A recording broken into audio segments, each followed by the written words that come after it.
Hello అందరికీ. అందరికీ భోగి, సంక్రాంతి, కనుమ శుభాకాంక్షలు.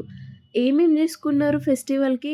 మా మమ్మీకైతే మా మమ్మీకనే గాదు మమ్మీలందరికీ సంక్రాంతి అనంగానే మురుకులు చేయాలే, అప్పాలు చేయాలే ఇవి గుర్తుకొస్తాయి.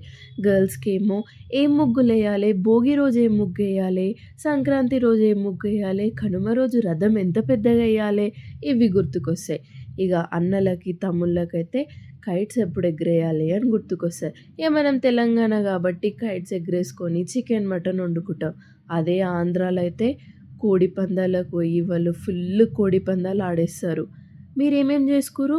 నేను మా మమ్మీ చేసే మురుకుల రెసిపీ చెప్తా. చాలా క్రిస్పీగా వస్తాయి అండ్ మస్తు టేస్టీ ఉంటాయి. నోట్లో పెట్టుకోంగానే కరిగిపోతాయి. ఎట్లా చేసుకోవాలో చూపిస్తా. మరి వీడియో ఎండింగ్ వరకు చూడండి. ఫస్ట్ ఒక కడాయిలో శనగపప్పు, మినప్పప్పు, కొన్ని సాబ్దన, ఇంకా పుట్నాలు వేయడం వల్ల క్రిస్పీనెస్ చాలా వస్తుంది.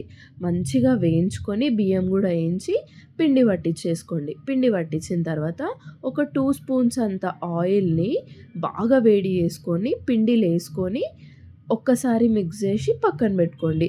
ఇప్పుడు పొడి పిండిని కొంచెం కొంచెం తీసుకొని వాటర్ కలుపుకుంటూ మనకి మంచిగా కొంచెం స్మూత్‌గానే కలుపుకోండి. మురుకులు ఒత్తేటప్పుడు ఈజీగా వస్తాయి. ఇప్పుడు ఇట్లా నేను చూపిస్తున్నట్టు స్పూన్ పైన ఒత్తుకోవచ్చు. కొందరు క్లాత్ పైన ఒత్తుకొని ఆయిల్‌లో వేయించుతారు. మా మమ్మీ అయితే ఇట్లా స్పూన్ పైన ఏసుకొని ఆయిల్‌లో ఏస్తది. వేడి వేడి ఆయిల్‌లో మురుకులేసుకొని ఒక 5, 10 మినిట్స్‌లోనే అయిపోతాయి. ఫాస్ట్‌గానే అయిపోతాయి మురుకులు అండ్ మస్తు క్రిస్పీగా వస్తాయి. ఇంకెందుకు లేట్ మరి ట్రై చేయండి. మీరేం చేసుకున్నారు సంక్రాంతికి? నా కామెంట్ బాక్స్‌లో పింగ్ చేయండి.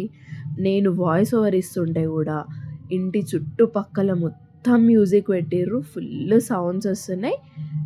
మీరు కూడా ఏమేం చేసిర్రో కామెంట్ చేయండి. సబ్స్క్రైబ్ చేసుకోవడం మర్చిపోకండి.